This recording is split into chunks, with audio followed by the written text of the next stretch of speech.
Update: I20m broke up with my GF21f for saying men can't be raped. I'll apologize for bad English. It's not my first language. I met her today in a coffee shop. I don't know why I chose that place now. That place is ruined for me. It was my favorite. Last night I had a chat with her over text, and I invited her to discuss things over coffee. But as advised by few Redditors, I decided to record the conversation by stuffing my phone in my front pocket. I was wearing a formal shirt, just for that reason. When she arrived, she greeted me with a smile and gave me a hug, like nothing happened before. She said she was happy that I gave a chance to explain herself, and if I'm willing to look past what our disagreement, and if I'm willing to admit fault and promise to work on our relationship, she will eventually forgive me, but she's still disappointed. I told her I can't accept her views, and nor can I forget what she said about me. Asked her, does she really think I'm sexist and misogynist? She told, while she doesn't think that I certainly behaved like that yesterday. She was still trying to justify what she said, although her reasoning changed. To sum it all up, it was basically her saying those laws exist because women were AB said in the past. That's why those exist, to protect them better, and historically, it's been men who said and AB said women, not the other way around, and changing those laws to include other genders is taking away from women's rights. Even if men are suffering due to laws regarding marriage and say it's their fault for being abusive since the dawn of time, and it's time they get what they deserve. I told her, while it is historically true that there are very few records of women being abusive and commit 8 and GSA, does she think that there were at least 10% cases compared to statistics of crime against women where women did those stuff and got away with it, and those are significantly increasing with time, especially crime against young boys.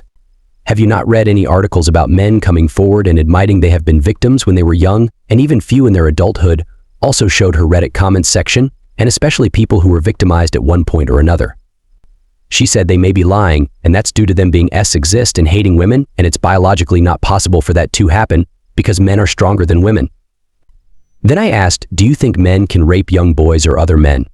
She said yes, that happens and they should be punished for it. Instead of changing laws, they should make new laws for such cases. That way women won't have to deal with false cases, because again, women can't rape a man. I asked her, has she always thought that way about men? If so, then why was she involved in activism for trans and gay rights? She said when she was involved in such activism, she believed in those things, but as grew older and more mature, she understood. Allowing men to transition into women shouldn't be allowed because that makes women unsafe in their own spaces, because they are men after all. But she also added women who transition are brainwashed into doing so. It's grooming, but more gross. I felt disgusted. I asked her since when she's been thinking this it. She found this out when she met a social worker while she was visiting Delhi, and she was really an eye-opener. I couldn't believe she got radicalized by some hogwash. I thought she was smarter than this. But either way, I said, given her beliefs and hate for men and other groups of people, I can't be with her anymore, and we should end this relationship. She got frustrated, called me a bunch of names, and threw her coffee on me, started shouting. I tried to calm her down because it was public, but after a few minutes of back and forth, the coffee shop owner, who was a real sweet lady, came in rescue. She asked what happened, and when she asked what happened, she tried to frame as a misogynist, and I'm breaking up with her after using her for years. I told her, don't lie, I have everything on record, your texts, and this whole incident. She then stormed off. Later, she posted stories on Instagram berating me, and some of her friends and even common friends came after me in response to that. I made a WhatsApp group adding everyone who accused me and most of our common friends, and posted the video there and told her if she continues, this will be made public. She then said she doesn't care and blocked me everywhere. As far as I know from our friends, she's still going on about it on social media. I'm sad, but more so angry. I was supposed to propose to her in few months, as soon as I reached 21, but yeah, that won't be happening. Despite how some suggestion that I don't love her as much, I think I did love her, but it's just unacceptable for me. Because as others said, imagine having a child with her in future and them getting said. I'm pretty certainly at this point, if that child is a boy, she'll blame him and belittle him for being a victim, which I definitely don't want any kid to go through. She isn't right for me. I can't see a future where this would have ended in good way. I guess what happened was for the best. Apart from certain water damage to my phone and a stained shirt, I got out pretty easy. And guess, I'll be spending my last year in college being single. There won't be any more updates. Unless she pulls something real crazy, which I doubt. She'll run around claiming things, sure, but I don't think it'll have much impact. Because yes, I have proof of my innocence thanks to Reddit. For that, you guys are awesome. Edit paragraphs. Update. Conclusion. I have decided to go public with the video and information I have. Well, I'm not a very famous person, nor she is, but yes, people deserve to know what their social workers think. So, be it last thing I would, is some little human suffering due to her evil ideals that she has cultivated in her head. She doesn't deserve to be around kids, and I admit I wanted to shield her from further consequences, because I deep down still love her, but I won't anymore. If I do, I'll be betraying a lot of victims both of say and of transphobia, which is something worse than to live with the fact that I hurt her knowingly. Thanks for pointing that out, stranger from comments.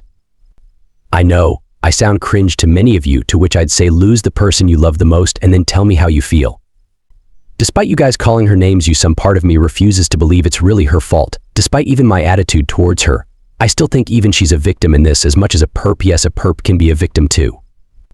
I truly am blaming the hogwash women who radicalized her to this extent. Yes, people from a myth angel, you can call me whatever the hell you like. I admit your comments hurt me, but trust me, I'm not here for karma. Hell, I'll delete this account. But take this advice: have you ever considered that while trying to call out fake posts, you may accidentally cause damage to someone? I get it's internet and I can't believe everything I read, but please be a little sensitive. What part of what I have said makes you think I'm an incel or I'm calling them for support? I at first made a point to respond to every victim of say in my comments, but I got so caught up in the hate that I forgot about it. I was explicitly looking for hate, trying to change their mind, but sometimes it's just not an option. I guess people will always believe what they want, though rarely see what other people feel or have to say about anything.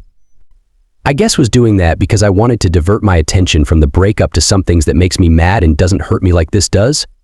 It's probably best for me to not engage with anyone. I can use some time to heal and actually grieve what I have lost. So that's another reason. And to people saying, good on you, you dodged a bullet. Guess what? I didn't dodge it. It pierced me right through my chest. I'm going from anger to sadness to frustration. It's very easy to say you'll find someone great. Guess what? I lost someone great due to some radical person who didn't have anything better to do in their life except hating on others for just existing. I hope she rots in hell if it exists at all. I'm not a victim here, so it's fine what you did to me. Not everyone. Most of you were kind, even those with bullet dodged comment. I know you had best intents, but please, if someone comes to you for advice, then do not judge them. People on internet are still people. Again, women and feminists who supported me, thank you very much. And trust me, I do not have anything against you. I never did and will never do. Goodbye, folks, and thanks for everything. First comment: I can't stand it. It's so wrong how they think. Definitely the men can't get raped because they're stronger, he should have said. So why do women freeze up in fear and shock? And why do they not come forward immediately? Because that's exactly what happens to men as well. Although I wasn't a man when I was raped, I was a boy 4yo9yo, and even my mom told me you can't get raped, you are a guy, just let her do what she wants to you. That's lasted WBT. Each time, guess what happened? I'd freeze up so f-kin scared and shocked.